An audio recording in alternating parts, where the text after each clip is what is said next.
वंदे ब्रजभूषुंधराम। आइए हम आप सब काल सर्प के विषय में चर्चा कर रहे थे। आपने सबसे पहले काल सर्प के विषय में जाना, काल सर्प का स्वरूप क्या है, काल सर्प कैसे लगता है, काल सर्प लगने की विधि क्या है, काल सर्प कहाँ कहाँ लगता है, ये सब आप जान चुके हैं। उसके बाद आपने इसी विषय में चर्चा करते हुए द्वितीय चर्चा में आपने सुना था काल सर्प कितने प्रकार के होते हैं और उन काल सर्पों में कितने प्रकार होते, फिर एक एक के कितने प्रकार होते हैं, इसकी चर्चा हम आप कर रहे थे। और हमने आपने चर्चा में ये भी किया था कि काल सर्प अच्छा हो या बुरा हो, लेकिन सभी काल सर्पों का समाधान जरूर होना चाहिए, क्योंकि बिना काल सर्प पूजा के व्यक्ति के जीवन में कहीं ना कहीं वो अपना दुष्प्रभाव छोड़ता रहता है। तो इसमें हम आप लोग चर्चा कर ही रहे थे कि जिस प्रकार से जो द्वादश काल सर्प हैं उनके विषय में चर्चा शुरू हुई थी, तो आपने ये तो जान ही लिया है कि 12 प्रकार के वो काल सर्प कौन कौन होते हैं। इसके बाद विषय आया था कि एक एक के 12 प्रकार काल सर्प होते हैं। इसके विषय में जानकारी हमारी आपकी होनी थी, तो आइए हम आप सब मिल करके इसकी जानकारी लेते हैं। और वो एक काल सर्प 12 प्रकार से कुंडली में कहाँ कहाँ से लगता है, कैसे कैसे लगता है, इसकी चर्चा हम कर चुके हैं। लेकिन अब हम एक काल सर्प का फल कहाँ पर कैसा देता है, किस तरीके से देता है, कितना किसको नुकसान करता है, किस किस चीज़ में नुकसान करता है, उसके विषय में हम जरूर जानकारी लें। तो आइए सबसे पहले हम अनंत नामक काल सर्प का संज्ञा जो अनंत काल सर्प है उसके विषय में चर्चा करेंगे। और वो हमको क्या क्या देता है, कैसे देता है, किस प्रकार की परेशानियां देता है, कहाँ कहाँ पे परेशानी देता है, किन किन चीज़ों में परेशानी देता है, इसके विषय में हम आप चर्चा कर रहे हैं। तो आइए, अनंत काल सर्प जो है वो कुंडली में प्रायः तो उसका जो मूल है वो सब जगह अपने नुकसान ही देता है। जैसे उसके नुकसान के जो मूल भाव हैं, वो सबसे पहला मूल भाव है जो लग्न से सप्तम को काल सर्प बनता है, वो सबसे ज्यादा काल सर्प नुकसानदेह होता है।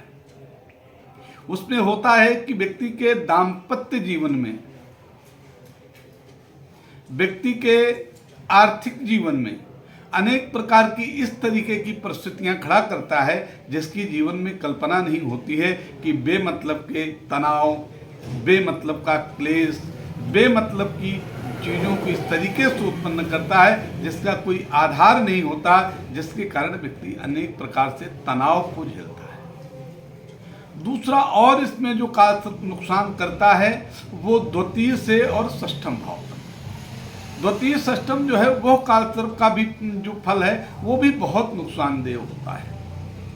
उसमें इतना नुकसान होता है कि व्यक्ति एक एक पैसे के लिए तंग हो जाता है, तोबा हो जाता है, व्यापार कर्ज में चला जाता है, जो आपकी अपनी कैपिटल है वो नष्ट होने लगती है। और इतना ही नहीं, मानसिक, शारीरिक, व्यवहारिक, वैचारिक तनाव इतना दे देता है जिसके कारण व्यक्ति इधर उधर भटकने लगता है और बहुत बहुत प्रकार की परेशानी से गुजरने लगता है। इसी प्रकार से यह काल सर्प जब द्वितीय से अष्टम का संबंध बनाता है तब भी भैया बहुत तरीके के कष्टों को प्रदान करता है।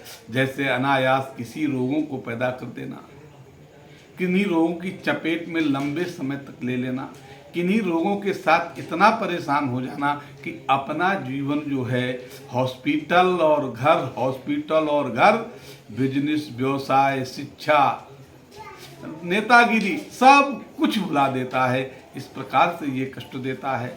और एक बड़ी बात समझने की बात है, जब ये अष्टम से द्वितीय देगा तब भी इस प्रकार से मिलते जुलते आर्थिक चोट बहुत ज्यादा देता है। जब यही काल सर्प सप्तम से लग्न को से बनाता है तब भी जो है बहुत प्रकार के शरीरों को रुग्णावस्था, पत्नी को रुग्णावस्था, अनेक प्रकार की परेशानियां पैदा, और इतनी परेशानी पैदा करता है कि व्यक्ति को तंग कर देता है। और यही जब षष्ठम से द्वादश के लिए बनाता है तब भी बहुत परेशानी जीवन में उत्पन्न करता है।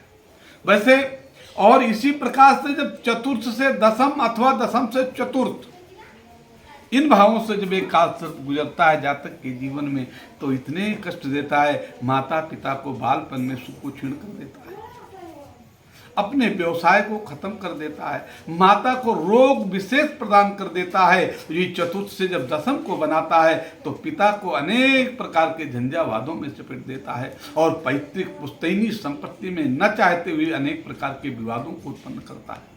और प्रायः जगह तो सामान्य फल होता है, शेष जो स्थान है वो सब सामान्य फलदायक हैं, लेकिन यही स्थान जो मैं आपसे चर्चा कर रहा हूँ, जिसमें प्रथम से सप्तम तक और द्वितीय से अष्टम तक और द्वादश से षष्ठम तक अथवा षष्ठम से द्वादश तक अथवा सप्तम से लग्न तक अथवा अष्टम से द्वितीय तक और चतुर्थ से दशम तक, दशम से चतुर्थ तक, ये भावों में इनके विशेष दुष्प्रभाव हैं। इसलिए हर जातक को अच्छे ज्योतिषी के पास जाकर के इनके विषय में जानकारी ले और चर्चा ले, इनके दुष्प्रभाव से तुरंत छुटकारा पाने के लिए इनका समाधान करें।